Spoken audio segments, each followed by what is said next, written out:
Ki te whei au ki Te Ao Mārama. Ko te Mema Paremata o te tai Hauāuru ko Adrian Rurawhe kua pōtihia hei Māngai o te Whare.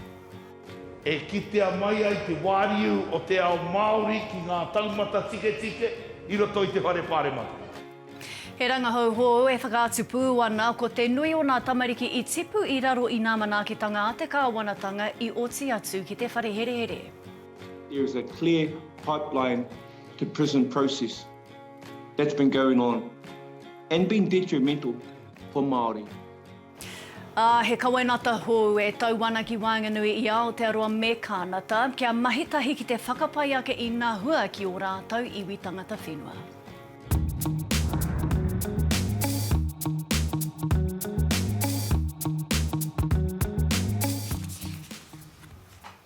Kei nā kākātara hai o te motu whānui raro mai ki Te Ao Mārama. He pōti tautoko nāna Mema Paremata katoa i tēnei rā, hei whakamana ōkawa i te kōwhiringa o Adrian Rurawhe hei Māngai o te Whare. Hei whakapūmau i tōna mana ki te tūranga, ko tana wāti kia whakaunia nā kaupapa Māori i roto i ngā tukana i te Whare. Kai tō mātou karere, kai a whasitiri te wake na whakamārama. Ko oti i te whare Māngai, te kōwhiri i a hau, hei mana whakawā, e ai ki tau tono e te hiranga. Kua mana. Ka nui te koa o tōku ngākau ki te whakamana i te kōwhiringa a te whare Māngai i a koe. Kua ōkawa tā te Kāwanatanga rata Cindy Kiro tohu i a Adrian Rurawhe, hei Māngai o te whare Paremata o Aotearoa. Ki te whare Paremata i tēnei a tātatū mai ai tana whānau piripono ki te hāhi rātana, hei tā Rurawhe ko rātou ētahi o ngā tino o tōna ao. E kitea mai ai te wāriu o te ao Māori ki ngā taumata tike tike i roto i te whare Paremata. Hoi e te iwi, kānaru tātou i te rangi, e mai mai wai. E ai ki tōna whānau ko tana piki tūranga kei te āmenehia e te hāhi. Ko te whakapūmau o te hāhi, ko tahu pōtiki wirumu rātana i mōhiotia ai ko ia te Māngai. I nāia nei, ko Rurawhe te Māngai o te whare Paremata. E maone Adrian i ngā kaupapa e rua i waihotia a mātou tupuna rātana mō te whānui. Aroha ki te tangata, kia tautirangi Māori. There being no other nominations, I declare Adrian Rurawhe elected Speaker. I rere ngā kupu whakamānawa a ngā upoko o ngā pāti tō rangapū. What a day for you, what a day for Te Ao Māori. To rise on behalf of Te Pāti Māori, to rise on behalf of the people, the whānau of Te Hauāuru, to congratulate you e te tungane. Mā te Māngai o Ihoa, te Māngai o te Whare e tautoko. On behalf of the National Party, I would like to also offer you our warmest congratulations on your election to the speakership. He mihi nui mō te pōtihia o te wā. Ko te kohe te tuatahi i tuku ki a Gaurav Sharma mō tōna kore aro ki te kaupapa kia tuku i te reo mihi ki te Māngai hou. I stand, you sit. Sir. Kia ora. I ki taurangi ia ka whai wāhi mai ko ngā kaupapa Māori i roto i ngā whakahaere o te whare. What point would it be to have a Māori in that role and not bring kaupapa Māori to it as well? He wā whakahirahira mōna, tōna whānau me te ao Māori tonu.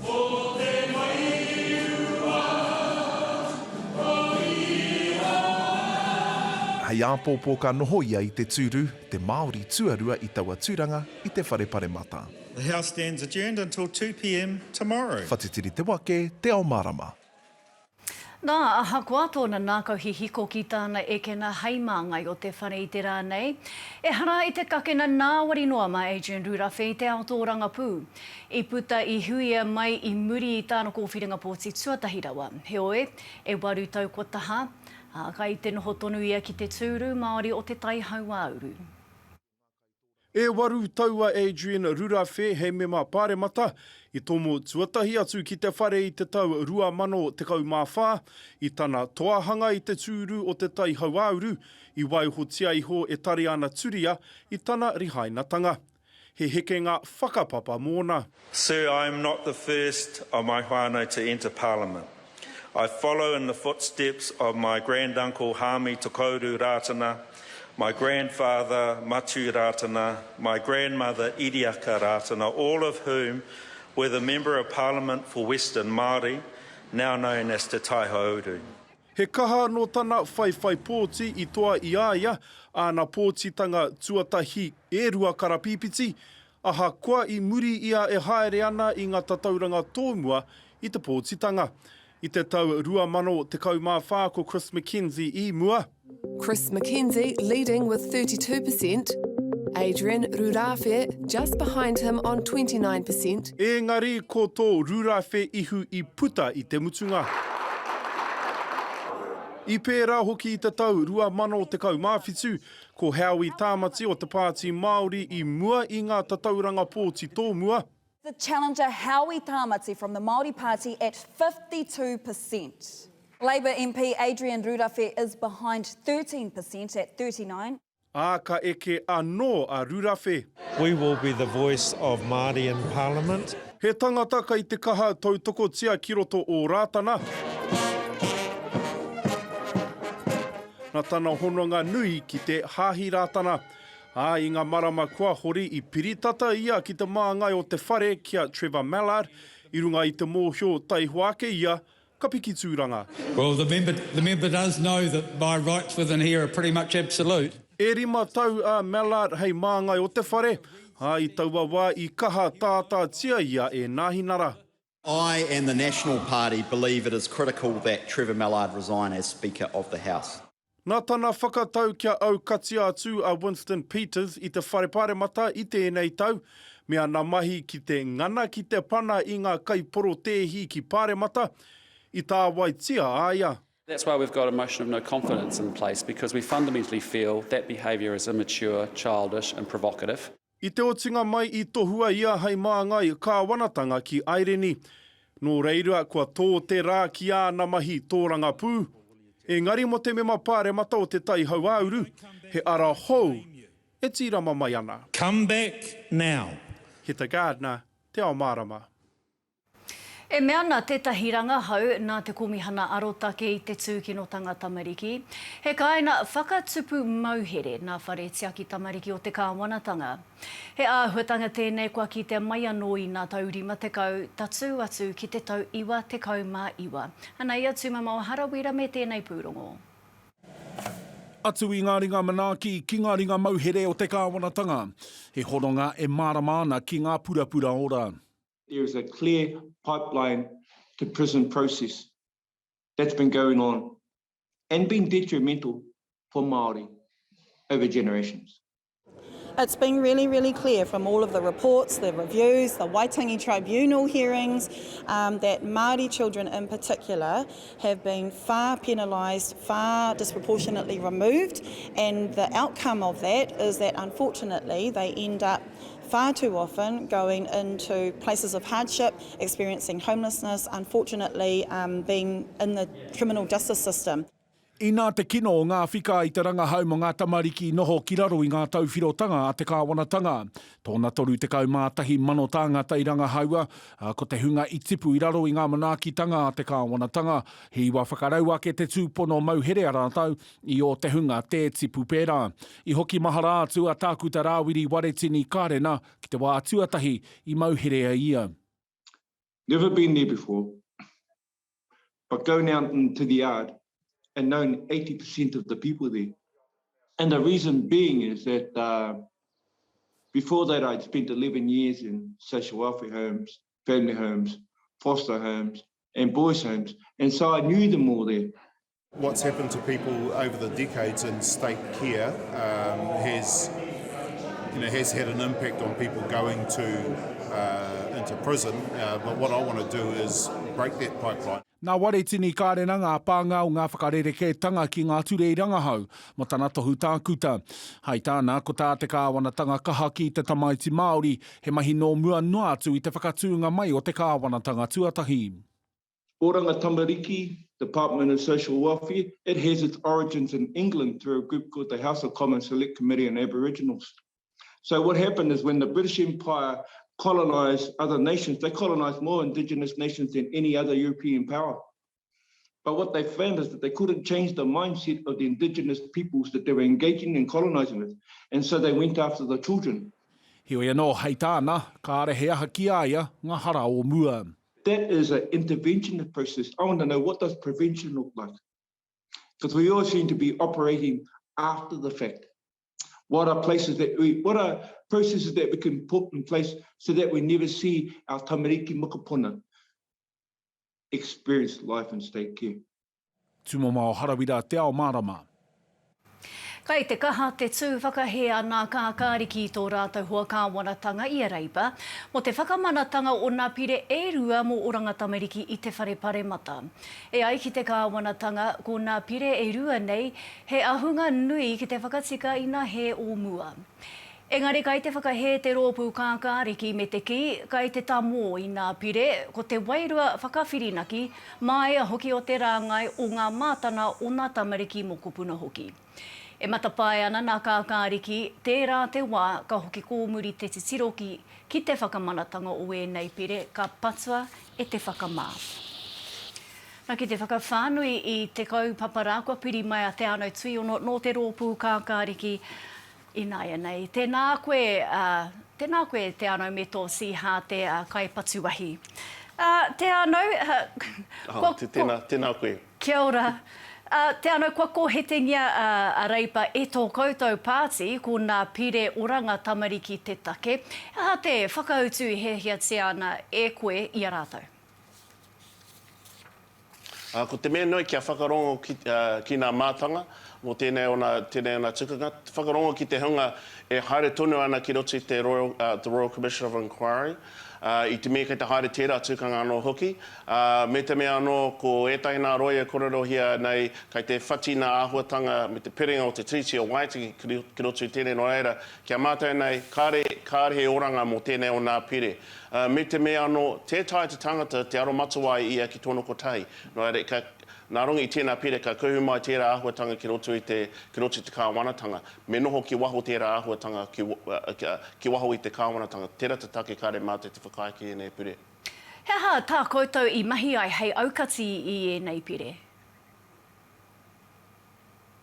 I pēra ana mātai te me i whakarongo mātai ki te hunga i tono ki roto i nā committee whiriwhiri nā take. I reira hoki nā korero nā roia me te i a rātou e tāri ana te ture nei me te mea atu. Mena ka pēra ana te tukanga o tēnei āhuatanga, tēnā pēhe, ka whati nā āhuatanga o te Treaty o Waitangi. Me te whakaroa ki anō, me aromatawai ēnei āhuatanga o te oranga tamariki ki waho i te Kāwanatanga. Tētai te tangata, tētai te tari Kāwanatanga ki te aromatawai ia ki tono kotai ki roto i te Kāwanatanga. No era kia mātai nei, o te Children's Commission tērā, me whai atamire āhuatanga anō ki waho i te Kāwanatanga kia mohe mai tātai, kei te tika te haere o tēnei, o te oranga tamariki nare, tēnei pire, kāri tūtaki i rau nā whainga. Nā e whakatata mai ana te tau o nā kōwhiringa pōsi, a kene pēr koe nei pire te kaupapa matua, hei whiriwhiri i waenga i a koutou ko reipa? Kei te wawe i tēnei wā, he roa te wā, hea tērā o nā kōrero, he roa te wiki ki roto i te ao tō rangapū, ko tahi tau ki mua te aroaro i tēnei wā, hoi anō kei te whakaro tōna mātua nā take pēnei ana te āhua, no era ko te mea nui kia whai auranga nā kaupapehere katoa mō tō tātai nei ao Māori. Te anau ko Adrian Rurawhe, te Māngai hou o te whare nāia nei, katahi te Māngai rereke ne ki tā te Māngai o mua? Ai, hari kua ana mātou katoa nā Māori te mea, i korora Adrian me te mea ati, anai anō nā tukanga o te Paremata, nā waituri o te Paremata hoi anō, me hari anō ia hoki te tikanga o te Māori, no reira, nā te tukanga, me te tikanga, ka te ahua nei, ka rere pai ana nā haerenga o te whare miere nei. Ka pai, te anau tui ono tēnā koe i wau nā kōrero i tēnei rangi. Kia ora. Nā kaitua ke tonu i nā whakatairanga, ka kōrero mātou kia rāwari waititi no te Pāti Māori.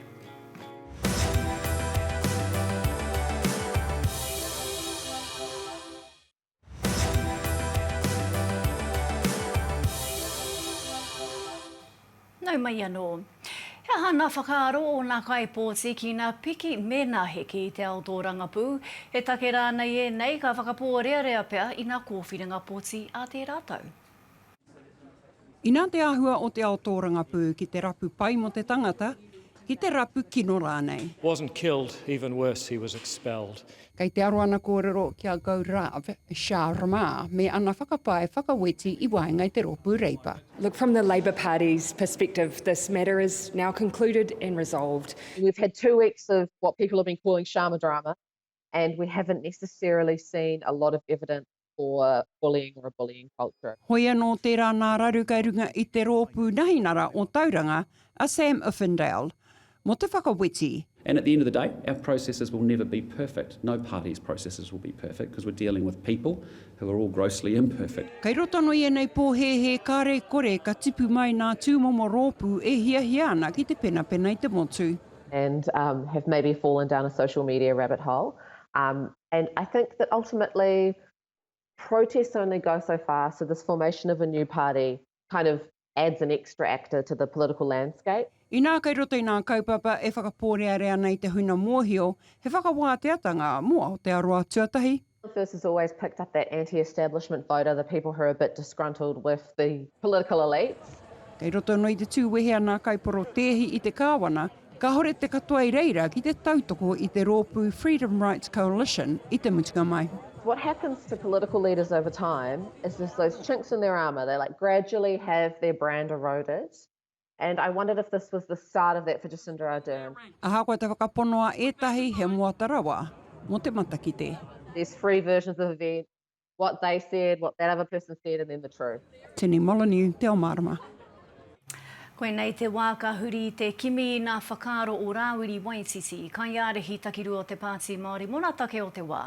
I kōrero hau ki aia I kō ake nei, I timata ki ōna whakaaro mo te Māngai hou o te Whare Paremata, mo Adrian Rurawhe.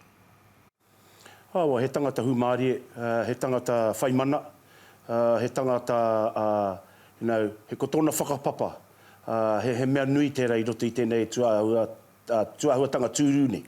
Nō reira kei te mihatura ki Adrian, mōna e whakatōnei I ngā āhuatanga o tana whakatipuranga I roto I te hāhi rātana. Āhua ua ke awa mo te kia nei a Trevor Miller he Māngai, no te mea kotai no te Māngai I roto I te ao Māori. Ingari I tēnei rā, kua riro te piko o te whare ki te mokopuna te Māngai. Nō reira, kei te mihatura ki Adrian I te runga I tērā āhuatanga, e te mokopuna o te Māngai, ngā mihi nui, ara tēnei rā hei taitua rā mohau I roto o mai ka katoa.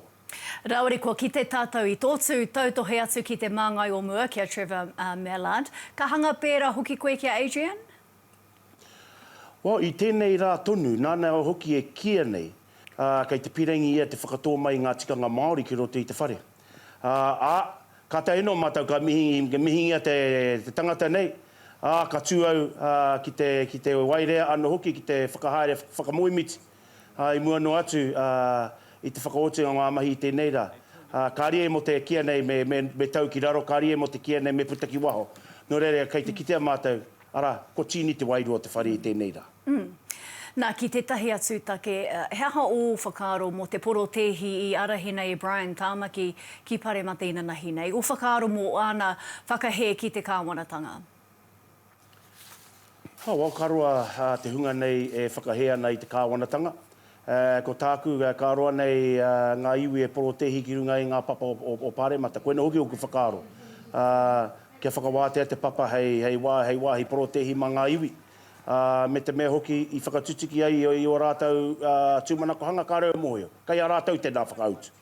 Te tahi atu take, ina nahi nei tāmoko hia I te whakaetanga hou mo te mahi ngātahi waenai na iwi take o Aotearoa me Kānata. Ma tēnei kawenata ka arotahi ai ngā Kāwanatanga e rua nei kia whaihua pai ai o rātou tangata whenua. Ka whaihua rānei o ka hore rānei? Ka rau mohe, e hia ngā iwi ko tōia mai ki roto I te hainatanga rei, roto I ngā whakawhiti ngā kōrero. E hia ngā iwi take ko kōrero I te kaupapa nei. Koe na hoki wetai o ku whakaaro, kei te mohe au wetai Māori kei roto I te kaupapa nei, engari. Kei hea rā a tūhoe, kei hea rā te whanau apanui, kei hea rā ngā puhi ka hia te reo o nā iwi taketake o tēnei whenua, me ngā iwi taketake o Kānata, e kōrero ana mo tēnei kaupapa. Pai no, nā Kāwanatanga ki te kōrero i ngā kōrero, engari, ko tā ngā iwi taketake, ko tai no te hua. Me whakamana hia te tiri te waitangi tuatai, i mua no atu i te kōrero tahi ki wētahi atu whenua. No te mea i mahitahi rātou i roto i ngā tau ko tahi rau waru te kau ko hipake, mo te tāmi i ngā iwi taketake. A Kānata Aotearoa New Zealand hoki, ka reo mo te kia nei ko Aotearoa New Zealand hoki. Ko a rātou Kāwanatanga i mahitahi ki te tāmi, ki te apo whenua, ki te apo tikanga, ki te apo mahara. No reira, koe na hoki o oku pātai i tēnei wā mo taua kaupapara, me he painga ka taka mai, he painga, engari, me kōrero ki ngā iwi taketake, kei reire ke te oranga. Pātai whakamutunga, ko te whakapai a David Seymour te ropu et. Kāre te Pāti Māori i te putakiro o Paremata, ki ana ko te mate korona te take, hea tāu ki tēnā? Wāna nei hoki. Ko na hoki te mate o te roro hipi. Me pera pēr taku kōrero. Te whiu kōrero o e rātua huatanga me te kore mōhio. Ko te mahi a takamā ko te berua noho māo. E whakatutuki i ngā tūmanakohanga e pīkau nei, i ngā tūmanakohanga te iwi. No reira, kei roto i te whare, kei waho i te whare, kei konei tunu māo e mahi ana i ngā mahi. I haere marunga ipurangi te Paremata, i roto i ngā kara whero me te karaka, virtual parliament, kei te tūtonu te rātua huatanga, kia tare noki māo te mahi ngā mahi kei waho i te whare, me te whakatutuki ngā mahi ki roto i te whare. Arohatu ki a David, no te me, te rapea, ko ahua mihi ke ia iau e noho ki tōna taha, kai te pai.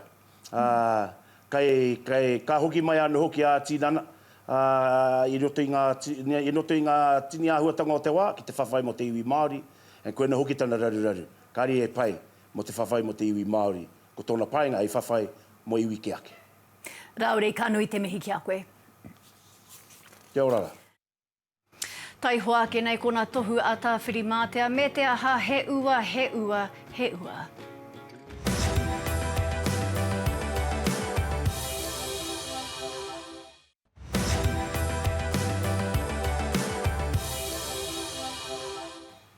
Kena matapai herehere e nai nei. Ka tatangi atu a ranginui ki te tai toke rau, nui nei te hanga o na roi matahai te ata. Atu i te nōtaki, tāmaki makaurau whānui, pūhia i te hau. Ko ia ki ngā wāhi mārake. Te rohe o te arawa, patapata iāwha nei te hanga o te ua ki reira hei te ahahi pō noa. Ko maru te rangi ki te whiti, whai titiri ki te uru. Te upoko o te ika, ka ua, he hau waho ka papuhi ki whakatū, ka mau te ua ki o tau taha i te ata moata. Kāre he ua ki tāhuna a pōpō engari anō te hukarere. Wai maria a waiho pai i te rangi pai huarere. Akati, koena tā Te Ao Mārama, tēnā toro atu ki te whārangi ipurangi te tau pāngara nei a Te Ao Māori News, mo te roa nātu a mātou kōrero. Mā tētahi rangi no Hawaii te hōtaka e whakakapi, anei te waiata e mōhiotiana ki tēnei whenua ko rongo mai wahine nā Tommy Taurima, nā kupu Māori i Tito. Atu ia mātou katoa a whakaata Māori, kia ai o te pō.